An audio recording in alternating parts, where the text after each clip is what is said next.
أعوذ بالله من الشيطان الرجيم. بسم الله الرحمن الرحيم. لقد كان لكم في رسول الله أسوة حسنة لمن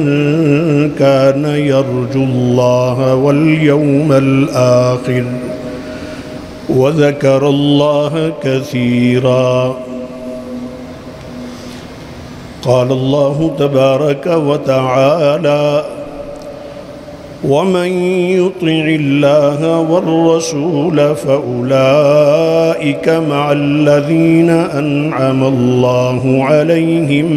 من النبيين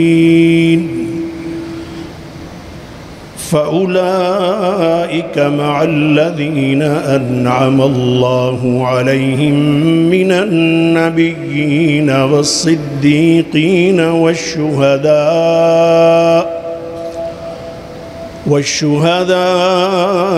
والصالحين وحسن أولئك رفيقا. صدق اللہ العظیم. قابل صد احترام معزز و مکرم حاضرین گرامی،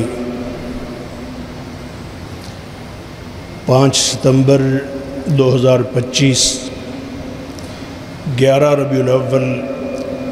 1447 ہجری جمعہ کے موقع پر ہم جمع ہیں. اللہ جل شانہ ہماری حاضری اپنی بارگاہ میں قبول فرمائے. میں نے آپ کے سامنے قرآن مجید فرقان حمید میں سے 2 مقامات کی تلاوت کی ہے جن کا تعلق نبی پاک صلی اللہ علیہ وسلم کی سیرت طیبہ اور آپ صلی اللہ علیہ وسلم سے محبت اور آپ کی اطاعت کے ساتھ تعلق رکھتی ہیں. قرآن مجید میں متعدد مقامات پر، بہت سارے مقامات پر اسی مضمون کی آیات ہیں اور احادیث مبارکہ کا ایک بڑا ذخیرہ ہے. صحابہ کرام رضوان اللہ تعالی علیہم اجمعین کی مبارک زندگیوں میں بہت سارے نمونے ہیں، لیکن اس مختصر وقت میں میں صرف یہی عرض کروں گا کہ رسول مکرم صلی اللہ علیہ وسلم کو اللہ جل شانہ نے جو مقام نصیب فرمایا، اللہ تعالیٰ کی ذات کے بعد سب سے بلند تر ہستی، سب سے بلند تر مقام جناب نبی مکرم صلی اللہ علیہ وسلم کا ہے. اللہ تعالیٰ فرماتے ہیں کہ جہاں ہم نے اپنا ذکر کیا، اپنے تذکرے کیے، تو وہیں جناب نبی مکرم جناب محمد الرسول اللہ صلی اللہ علیہ وسلم کا تذکرہ بھی کیا. اور اللہ تعالیٰ خود فرماتے ہیں کہ آپ کا تذکرہ، آپ کا ذکر ہم نے بلند کر دیا ہے. نبی پاک صلی اللہ علیہ وسلم کے پوری انسانیت پر جو حقوق عائد ہوتے ہیں، ان میں سب سے پہلا حق پوری انسانیت پر یہ ہے کہ رسول اللہ صلی اللہ علیہ وسلم کی ذات گرامی پر ایمان لایا جائے. اگر کوئی انسان رسول اللہ صلی اللہ علیہ وسلم پر ایمان نہیں لاتا،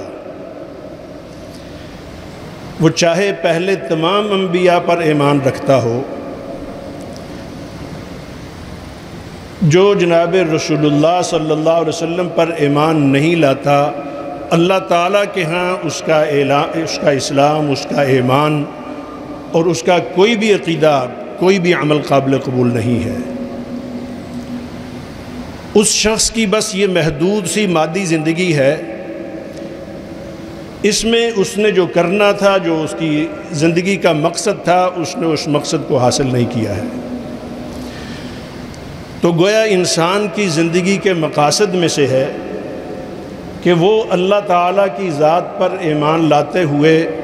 تمام انبیاء پر اور حضور نبی اکرم صلی اللہ علیہ وسلم کی ذات گرامی پر ایمان لائے۔ نبی مکرم صلی اللہ علیہ وسلم اللہ تعالیٰ کے آخری رسول ہیں، آخری پیغمبر ہیں۔ آپ سے پہلے کم و بیش 1,24,000 سوا لاکھ کے قریب اللہ تعالیٰ نے انبیاء مبعوث فرمائے۔ قرآن مجید میں ہمیں ملتا ہے کہ وہ انبیاء بھی اپنی اپنی امتوں میں نبی مکرم صلی اللہ علیہ وسلم کا تعارف کرواتے رہے اور ان سے یہ اقرار لیتے رہے کہ اگر ہمارے بعد تمہاری زندگیوں میں جناب محمد الرسول اللہ صلی اللہ علیہ وسلم کی بعثت ہوتی ہے تو ان پر ایمان لائے بغیر تمہارا ایمان، اگرچہ وہ اس نبی کے امتی ہیں، فرمایا کہ ہماری جانے کے بعد اگر وہ پیغمبر آتے ہیں تو تم اگر باوجود اس کے کہ ہمارے ہاتھ پر ایمان لائے ہو اور اپنے اس نبی کے لیے ان کی کتنی بھی قربانیاں کیوں نہ ہوں، ان کا اپنے اس دور میں ایمان کتنا ہی مقبول نہ ہو، لیکن اگر جناب محمد الرسول اللہ صلی اللہ علیہ وسلم پر ایمان نہیں لائے تو ان کا ایمان قابل قبول نہیں ہے۔ حاضرین محترم، یہ محض ایک ایسی بات نہیں ہے، کوئی مبالغہ نہیں ہے کہ جناب محمد الرسول اللہ صلی اللہ علیہ وسلم کا امتی ہونے کی وجہ سے یہ دعویٰ کر دیا جائے، محض ایسا نہیں ہے، بلکہ حقیقت ہے، پہلی کتابوں میں بھی موجود ہے، اور قرآن مجید جو تمام کتابوں کا مجموعہ ہے، جس میں تمام کتابوں کی وہ برحق تعلیمات جمع ہیں، وَإِنَّهُ لَفِي زُبُرِ الْأَوَّلِينَ، ساری کتابوں کی برحق تعلیمات اس کے اندر جمع ہیں، یہاں پر فرما دیا گیا اور بتا دیا گیا یہ۔ تو لہذا پوری انسانیت پر لازم ہے کہ وہ جناب محمد الرسول اللہ صلی اللہ علیہ وسلم کی ذات گرامی پر ایمان لائے۔ نبی پاک صلی اللہ علیہ وسلم کی بعثت کے بعد جو لوگ رسول اللہ پر ایمان نہیں لاتے تو ان کا اللہ تعالیٰ کی ذات پر ایمان لانا اللہ تعالیٰ کو قبول نہیں ہے، کیونکہ وہ جناب محمد الرسول اللہ صلی اللہ علیہ وسلم کی نبوت اور آپ کے آخری نبی ہونے پر ایمان نہیں لائے۔ اور اللہ تعالیٰ نے اپنی ذات کے ساتھ محبت اور اپنی ذات پر ایمان کی یہ شرط طے کی ہے، قُلْ إِن كُنتُمْ تُحِبُّونَ اللَّهَ فَاتَّبِعُونِي يُحْبِبْكُمُ اللَّهُ، کہ اگر تم اللہ تعالیٰ کے ساتھ محبت کا تمہارا یہ دعویٰ ہے اور تمہارا یہ اعلان ہے کہ تم اللہ سے محبت کرتے ہو، اللہ تعالیٰ کی ذات پر ایمان لائے ہو، تو فرمایا جب تک جناب محمد الرسول اللہ صلی اللہ علیہ وسلم پر ایمان نہیں لاتے اور آپ کی اتباع نہیں کرتے اس وقت تک قابل قبول نہیں ہے۔ سورہ الاعراف میں آیت نمبر 156، 57 اور 58، 156، 157، 158، جناب موسیٰ علیہ السلام اللہ تعالیٰ سے دعائیں کر رہے ہیں کہ یا اللہ مجھے اور میری قوم کو ہدایت کا رستہ دکھا دے۔ مضمون چل رہا ہے، اللہ جل شانہ وہیں پہ اس مضمون کو روکتے ہوئے ارشاد فرماتے ہیں الذین یتبعون الرسول النبی الامی الذی یجدونہ مکتوبا عندہم فی التوراۃ والانجیل یأمرہم بالمعروف وینہاہم عن المنکر ویحل لہم الطیبات ویحرم علیہم الخبائث ویضع عنہم اسرہم والاغلال التي كانت علیہم فالذین آمنوا به وعزروه ونصروه واتبعوا النور الذي انزل معه اولئک هم المفلحون۔ اگر کوئی شخص کامیابی چاہتا ہے تو جناب موسیٰ علیہ السلام کے بعد، جناب سیدنا عیسیٰ علیہ السلام کے بعد اسے اگر اپنے سامنے کسی کو ماڈل اور نمونہ اگر رکھنا ہے، اور یہودیوں اور عیسائیوں کو بھی خطاب کیا گیا براہ راست کہ وہ اگر ہو سکتا ہے تو وہ ہو سکتا ہے جو جناب محمد الرسول اللہ صلی اللہ علیہ وسلم کے ذریعے سے اللہ تعالیٰ نے انسانیت کو عطا فرمایا ہے۔ حاضرین محترم، یہ خطابات تو یہودیوں کو ہیں، یہاں یہ جو میں نے اشارات دیے ہیں یہ عیسائیوں کے سامنے خطاب کیا، فرمایا تمہارا ایمان قابل قبول نہیں ہے جب تک محمد الرسول اللہ کی ذات گرامی پر ایمان نہ لاؤ، جو کچھ ان کی تعلیمات ہیں ان کی تعلیمات کو جب تک نہ مانو۔ لیکن انتہائی اختصار کے ساتھ میں اپنی بات کو یہیں سے پھر براہ راست اپنے آپ کو خطاب کرتے ہوئے اور آپ سے خطاب کرتے ہوئے اور اس وقت کی پوری امت مسلمہ کو خطاب کرتے ہوئے میں صرف اس طرف توجہ دلانا چاہوں گا کہ وہ خطابات جو یہودیوں کو تھے، جو عیسائیوں کو تھے، آج اگر ہم دیکھیں تو کیا ہم نے جناب محمد الرسول اللہ صلی اللہ علیہ وسلم کے ساتھ وہ حق ادا کیا ہے آپ کا جو ان لوگوں سے کہا جا رہا ہے کہ تمہارے اوپر یہ حق ہے؟ تو دیکھا جائے تو مسلمان خود بھی نبی پاک صلی اللہ علیہ وسلم کی ذات گرامی کا وہ حق ادا نہیں کر پا رہے، کیونکہ ایمان کے ساتھ ساتھ پھر آگے جو دو لازمی شرطیں ہیں ان میں ہے کہ رسول اللہ صلی اللہ علیہ وسلم کی ذات کے ساتھ محبت بھی پھر محض فرضی قسم کی محبت نہ ہو، وہ محض زبانی دعویٰ نہ ہو، زبان کا جمع خرچ نہ ہو، وہ محض اپنی خواہشات کی اتباع نہ ہو، بلکہ اس محبت کے لیے بھی پیرامیٹر اور اس کے لیے بھی ماڈل اللہ جل شانہ نے ہمارے سامنے رکھے ہیں، اور قرآن مجید میں بھی بتا دیا، نبی پاک صلی اللہ علیہ وسلم کی تعلیمات کے ذریعے سے بھی بتا دیا، اور حضرات صحابہ کرام رضوان اللہ تعالی علیہم اجمعین کی زندگیاں بھی ہمارے سامنے رکھ دی۔ محبت کے ساتھ ساتھ پھر اطاعت، جو بظاہر تو علیحدہ علیحدہ دو چیزیں نظر آتی ہیں، ایمان، محبت اور اطاعت۔ مسلمان ہونے کے ناطے ہم جناب رسول اللہ صلی اللہ علیہ وسلم پر ایمان رکھتے ہیں۔ اب اگلے جو دونوں حقوق جن کا براہ راست تعلق مسلمانوں کے ساتھ ہے، اگر کوئی مسلمان ان حقوق کو پورا نہیں کرتا جو اس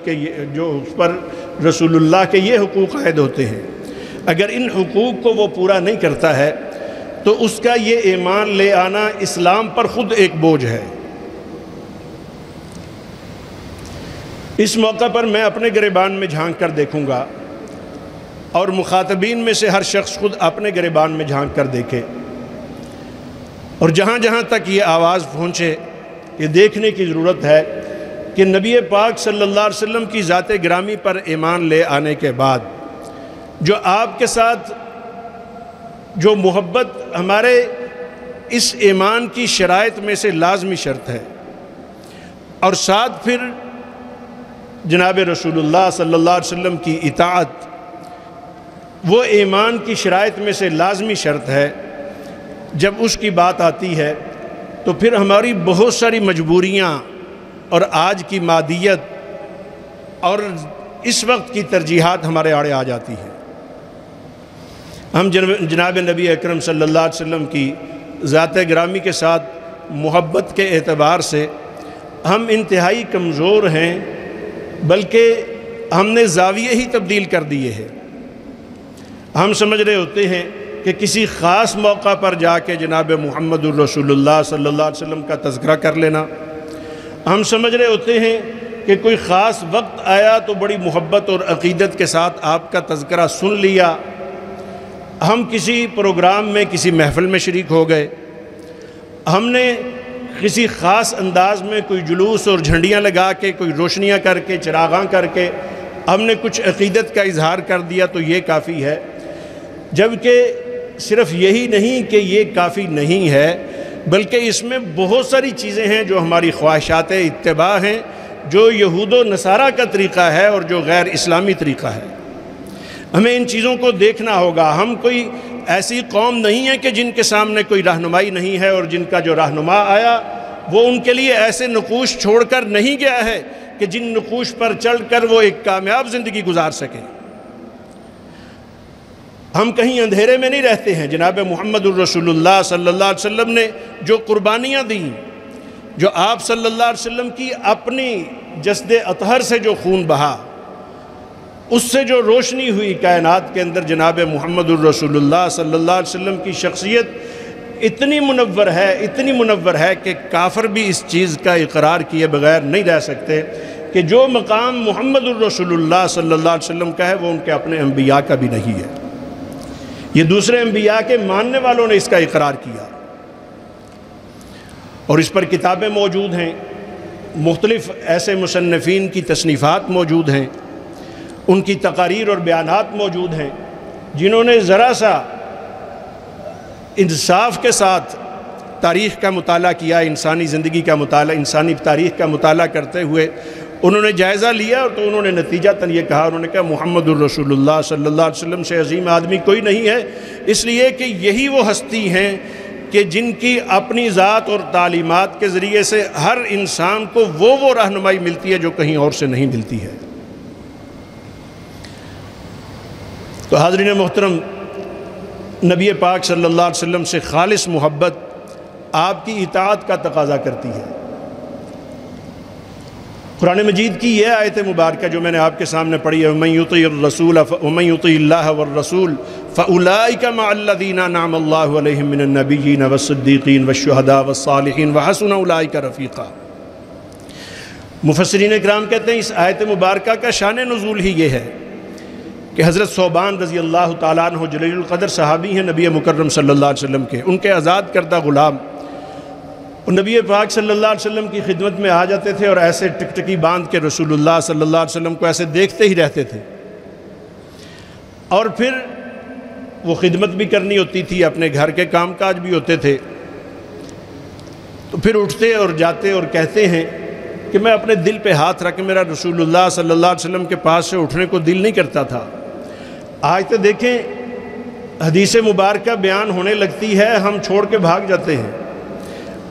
رسول اللہ صلی اللہ علیہ وسلم کی تعلیمات موجود ہیں، قرآن مجید کی تعلیم کی طرف دعوت دی جاتی ہے، لوگ کہتے ہیں میرے پاس ٹائم نہیں ہے۔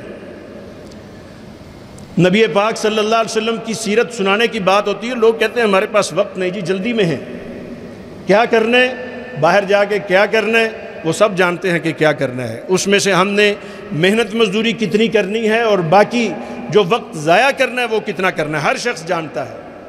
اور کس کس طریقے سے اس نے وقت ضائع کرنا ہے۔ خرافات پر مبنی محافل اور مجالس ہوں، وہاں جتنا وقت چاہیے، جتنے وسائل چاہیے وہاں پہ خرچ کر دیں اور ضائع کر دیں، لیکن اگر نہیں تو نبی پاک صلی اللہ علیہ وسلم کے لائے ہوئے دین کو سیکھنے کے لیے وقت نہیں ہے۔ تو وہ صحابی آتے ہیں، آ کے رسول اللہ صلی اللہ علیہ وسلم کے پاس بیٹھتے ہیں، پھر اٹھ کے چلے جاتے ہیں، اپنے کاموں میں لگ جاتے ہیں۔ ایک دن آ کے رسول اللہ صلی اللہ علیہ وسلم سے عرض کی، یا نبی اللہ، آپ کی مجلس میں ہوتا ہوں، بڑا سکون ہوتا ہے، بڑی راحت ہوتی ہے، دل کر رہا ہوتا ہے کہ آپ کی زبان مبارک سے یہ نکلنے والے یہ کلمات، یہ جھڑتے ہوئے پھول، یہ دیکھتا ہی رہوں، سنتا ہی رہوں، سونگھتا ہی رہوں، استفادہ کرتا ہی رہوں۔ لیکن جب اپنے کام اور اپنے بال بچے اور دیگر ضروریات ذہن میں آتی ہیں، پھر اٹھ کے جانا پڑتا ہے، لیکن جب اپنے بچوں میں ہوتا ہوں تو تب بھی توجہ آپ کی طرف رہتی ہے، اپنے گھر کا کام کاج میں ہوتا ہوں تب بھی توجہ آپ کی طرف رہتی ہے۔ جو ہی وقت ملتا ہے میں پھر حاضر ہو جاتا ہوں اور آ کے آپ کی زیارت کرتا ہوں، آپ کی چند باتیں سنتا ہوں، آپ کو دیکھ لیتا ہوں، سکون آ جاتا ہے، پھر چلا جاتا ہوں، اپنے کام میں لگ جاتا ہوں۔ لیکن ایک چیز ہے جو مجھے مارے ہی جا رہی ہے اور مجھے بڑی فکر ہے اس کی کہ یا رسول اللہ، یہ زندگی تو عارضی ہے، یہاں اس دنیا سے تو سب نے اٹھ جانا ہے، جب آپ اس دنیا سے رحلت فرما جائیں گے اور پھر جب اللہ تعالیٰ جنت میں اعلیٰ مقام پر آپ کو لے جائیں گے تو وہاں آپ تو انبیاء کے ساتھ ہوں گے، آپ کا تو مقام بڑا بلند ہوگا، تو اس دنیا میں تو میں آپ کے بغیر، اگر آپ مجھ سے پہلے چلے گئے یا میں پہلے چلا گیا تو یہ دنیا تو میری گزر ہی جائے گی کسی طریقے سے، لیکن آخرت میں اگر آپ کو میں وہاں نہ پا سکا، وہاں نہ دیکھ سکا، تو یا رسول اللہ صلی اللہ علیہ وسلم مجھے تو اس جنت کا ہی کوئی مزہ نہیں ہے۔ تو نبی اکرم صلی اللہ علیہ وسلم نے ایسے اپنے اس صحابی کو دیکھا اور فرمایا کہ اے میرے صحابی، من اطاعنی کان معی فی الجنہ، تمہاری یہ جو میرے ساتھ محبت ہے نا، تم مجھے دیکھنا چاہتے ہو، مجھے سننا چاہتے ہو، میرے ساتھ تم محبت رکھتے ہو، اور تم آخرت میں بھی میرے ساتھ رہنا چاہتے ہو اور میری رفاقت تمہیں چاہیے ہے، تو پھر یاد رکھو، من اطاعنی، جس نے میری اطاعت کی، رسول اللہ صلی اللہ علیہ وسلم کی اطاعت، اس میں ہم کسی غیر مسلم کی ہم بات نہیں کر رہے، غیر مسلموں نے تو وہ حق پورا نہیں کیا کہ آپ صلی اللہ علیہ وسلم کی ذات گرامی پر انہیں ایمان لانا چاہیے تھا، وہ تو آپ صلی اللہ علیہ وسلم کی ذات پر ایمان لانے میں رکاوٹیں کھڑی کر رہے ہیں۔ انہوں نے تو اپنا پورا زور لگایا، اپنے پورے وسائل خرچ کیے اور لوگوں کو سیدھے راستے پر چلنے سے روکا۔ جو سیدھے راستے پر آئے انہیں بھی بہکانے اور ورغلانے کے لیے وہ تدبیریں اور بھرپور تدبیریں کرتے ہیں۔ لیکن جو ایمان لا چکے ہیں وہ تو دیکھیں کہ نبی پاک صلی اللہ علیہ وسلم کی ذات گرامی کی اطاعت میں وہ کس مقام پر ہیں۔ جب آپ صلی اللہ علیہ وسلم کی اطاعت کی بات آتی ہے، آپ کی تعلیمات کو سیکھنے کی اور اس پر عمل کرنے کی بات آتی ہے، تو دیکھا جائے تو ہم بالکل زیرو نظر آتے ہیں۔ اس محبت کی جو پہلی علامت رسول اللہ صلی اللہ علیہ وسلم نے یا آخرت میں اپنے ساتھ رہنے کا آپ نے جو طریقہ بتایا، ایک دوسرے صحابی ہیں ربیعہ بن کعب اسلمی رضی اللہ تعالیٰ عنہ، یہ صحیح مسلم شریف کی روایت حدیث مبارکہ 1094۔ حضرت ربیعہ بن کعب اسلمی رضی اللہ تعالیٰ عنہ نبی پاک صلی اللہ علیہ وسلم کی خدمت میں رہتے ہیں۔ آپ صلی اللہ علیہ وسلم کی مسواک آپ کے کان پر، کچھ ایسے خاص صحابہ تھے رسول اللہ صلی اللہ علیہ وسلم کے جو طالب علم کے طور پر آپ کے ساتھ ہی ہوا کرتے تھے، جن میں سیدنا انس بھی ہیں اور انہی میں یہ ربیعہ بن کعب اسلمی بھی ہے۔ وضو کا پانی لا رہے ہیں، خدمت کر رہے ہیں، نبی مکرم صلی اللہ علیہ وسلم کا لعاب مبارک زمین پر گرنے لگتا ہے، فوری طور پر اٹھا لیتے ہیں اور اس طرح خدمت میں مشغول ہیں۔ نبی پاک صلی اللہ علیہ وسلم کو بھی اپنے اس صحابی سے بڑی محبت ہے، دیکھتے ہیں ان کی طرف، اور ایک دفعہ جوش میں آ کے آپ صلی اللہ علیہ وسلم نے فرمایا، ربیعہ میں تجھ سے خوش ہوں، مانگو مجھ سے جو مانگنا چاہتے ہو۔ صحیح مسلم کی روایت ہے۔ جناب ربیعہ رضی اللہ تعالیٰ عنہ رک گئے اور آپ صلی اللہ علیہ وسلم کے مقدس اور منور چہرے کی طرف دیکھتے ہوئے عرض کی، اب دیکھیں میں اور آپ ہوتے تو ہماری تو مادی سوچ ہے، ہم کہتے ہیں یا رسول اللہ مکان نہیں ہے، مکان چاہیے، کوئی اچھا سا گھر چاہیے، میں فلاں شہر میں رہتا ہوں، چاہتا ہوں اسلام آباد میں E7 میں اور F8 میں کوئی اچھی کوٹھی ہو، کوئی عہدہ چاہیے، اچھی ملازمت نہیں ہے، کوئی اچھا سا کوئی اسٹیٹس چاہیے، کوئی اتنا مال و دولت چاہیے، بینک بیلنس نہیں ہے، میں چاہتا ہوں فلاں ملک کا ویزا مل جائے۔ یہ آج کی سوچ ہے، لیکن جو تربیت رسول اللہ صلی اللہ علیہ وسلم نے کی اور جو ہمیں اپنا مزاج بنانا ہے، اپنی طبیعت بنانی ہے، صحابی عرض کرتے ہیں یا رسول اللہ صلی اللہ علیہ وسلم، آپ نے فرمایا ہے کہ میں مانگوں جو کچھ مانگنا چاہتا ہوں، میں چاہتا ہوں کہ آخرت میں آپ کے ساتھ مجھے ٹھکانہ مل جائے، صلی اللہ علیہ وسلم صلی اللہ علیہ وسلم۔ یہ حضرات صحابہ اکرام ہیں کہ جن کو دیکھ کر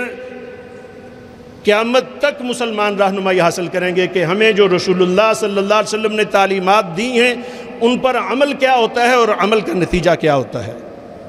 رضی اللہ تعالی عنہم ورضوا عنہ۔ یا رسول اللہ آخرت میں آپ کے ساتھ رہنا چاہتا ہوں۔ نبی مکرم صلی اللہ علیہ وسلم، اب آخرت کا معاملہ تو اللہ تعالیٰ کی ذات کے ساتھ ہے۔ آپ صلی اللہ علیہ وسلم نے فرمایا ہے میرے صحابی، اعنی علی ذالک بکثرت السجود۔ مسلمانوں، نبی مکرم صلی اللہ علیہ وسلم نے، اب وہ صحابی ہیں، خدمت گزار ہیں، نبی پاک صلی اللہ علیہ وسلم نے محبت میں جوش میں آ کے فرمایا مانگو جو مانگنا چاہتے ہو، اور انہوں نے بھی مانگا، کھل کے مانگا، اور وہ چیز مانگی جو واقعتاً ایک انسان کی اصل ضرورت ہے۔ یہ دنیا تو مادی ہے، آنکھیں بند تو سب کچھ ختم، یہ سٹیٹس، یہ عہدے، یہ بڑے بڑے تاج اور بڑے بڑے محلات، اور یہ ہر چیز ختم۔ جو اصل مانگنے کی چیز تھی اس صحابی نے وہ چیز مانگی۔ تو نبی پاک صلی اللہ علیہ وسلم نے فرمایا ہے میرے صحابی، اس کام میں تم میری مدد کرو بکثرت السجود، نماز اپنی خوبصورت کر کے پڑھا کرو، نماز سونی کر کے پڑھا کرو، اور سجدے بھرپور طریقے سے کیا کرو۔ جب سجدے میں جاتے ہو تو تم اپنے آپ کو اللہ کے سامنے پیش کر دو سجدے کی، رب نماز پوری ہی، اصل سجدے کے اندر عاجزی کا وہ مقام ہے جس میں پوری ہی نماز آ جاتی ہے۔ اسی لیے اللہ جل شانہ فرماتے ہیں کہ وَارْكَعُوا مَعَ الرَّاكِعِينَ، رکوع کرنے والوں کے ساتھ رکوع کرو، سجدے کرنے والوں کے ساتھ سجدے کرو۔ رکوع بھی عاجزی کی، قیام بھی عاجزی کی ایک حالت ہے، لیکن رکوع اس سے زیادہ عاجزی ہے۔ جب سجدے میں بندہ جاتا ہے تو یہ بالکل اس وقت اس طرح ہوتا ہے، بڑا ہی طاقتور، بڑا ہی صلاحیت والا، بڑا ہی صحت مند اور توانا کیوں نہ ہو، لیکن جب سجدے میں جاتا ہے تو اس کی حالت بالکل وہ ہوتی ہے جس طریقے سے جب اپنی ماں کے بطن میں اس کی پوری جسامت تیار ہو جاتی ہے، بالکل اس کی پیدائش کا جو وقت ہوتا ہے تو اپنی ماں کے پیٹ میں جو حالت ہوتی ہے اس کی بالکل اس دنیا میں آنے کی، وہ سجدے کی حالت میں ہوتا ہے۔ اور جب سجدے میں آتا ہے تو جب دنیا میں آتا ہے تو یہ سجدے میں ہوتا ہے۔ پھر بعد میں یہ کہتا ہے، جب سیدھا کھڑا ہو جاتا ہے تو پھر کہتا ہے میں یہ ہوں اور میں یہ ہوں اور میں یہ ہوں، کوئی گزرتے ہوئے میرے پاس سے تیز نہ گزرے کہ اس کے کپڑوں کی گزرتی ہوئی ہوا مجھے نہ لگے۔ یہ تکبر، یہ دنیا اور یہ نخوت، یہ ساری ختم ہو جاتی ہے جب اندر سے وہ چیز نکلتی ہے جو آج تک سائنس جہاں تک پہنچ نہیں سکی کہ روح کیا چیز ہے۔ تو جب تک اللہ تعالیٰ نے صحت دی ہے، ہمت دی ہے، صلاحیت دی ہے، مبارک ہو کہ رسول اللہ کا کلمہ نصیب ہوا ہے، لا الہ الا اللہ محمد الرسول اللہ، ہم سب کے لیے مبارک ہے۔ اے اللہ اس کے تقاضے پورے کرنے کی توفیق نصیب فرما۔ باقی بھی جتنے بھی اعمال ہیں، نبی پاک صلی اللہ علیہ وسلم کی جو تعلیمات ہیں ان کے ساتھ جڑنے کی ضرورت ہے۔ ان میں سب سے پہلی چیز لا الہ الا اللہ محمد الرسول اللہ پڑھنے والے کے لیے نماز ہے۔ اگر ایک مسلمان نماز نہیں پڑھتا ہے تو میرے پیغمبر نے فرمایا من ترک الصلاۃ متعمدا فقد کفر، اس نے کافرانہ حرکت کی، اس کا یہ عمل نماز چھوڑ دینا یہ کفریہ عمل ہے۔ اور ہم کہیں کہ ہمارا یہ محبت ہے، ہمارا یہ دعویٰ ہے، اور ہم محبت کے اس پروگرام میں ہوں، محبت کی اس کانفرنس میں ہوں، اس اجتماع میں ہوں، اور نماز گزرتی جا رہی ہو اور ہمارے سر سے جوں تک نہ رینگے، اور پھر حی علی الفلاح، حی علی الصلاح، اللہ اکبر، اشہد ان لا الہ الا اللہ، اشہد ان محمد الرسول اللہ، یہ صدائیں گونج رہی ہوں، مسجدوں کے میناروں سے آوازیں آ رہی ہیں، اور میں کہوں کہ میرا کام، میرا آفس، میری دکان، میرا کاروبار، میرا آرام، میری یہ تقریب، یہ مجھے عزیز ہے، یا اب اس سے نکل کے میں نہیں جا سکتا ہوں، تو پھر اپنے ایمان کو دیکھنا ہوگا کہ کیا وہ شخص جس نے رسول اللہ صلی اللہ علیہ وسلم پر جو ایمان ہی نہیں لایا، اس میں اور مجھ میں کوئی فرق ہے کہ نہیں ہے۔ اللہ تعالی ہم سب کو اس کی توفیق نصیب فرمائے کہ نبی پاک صلی اللہ علیہ وسلم کی ذات گرامی پر ہم جس طرح ایمان لائے ہیں، اللہ تعالی محبت اور اطاعت نصیب فرمائے۔ اور محبت کا جو تقاضا ہے وہ یہ ہے کہ اطاعت کی جائے، جب اطاعت کرے گا تو دنیا میں بھی کامیابی اور آخرت میں بھی کامیابی ہے۔ وما علینا الا البلاغ المبین۔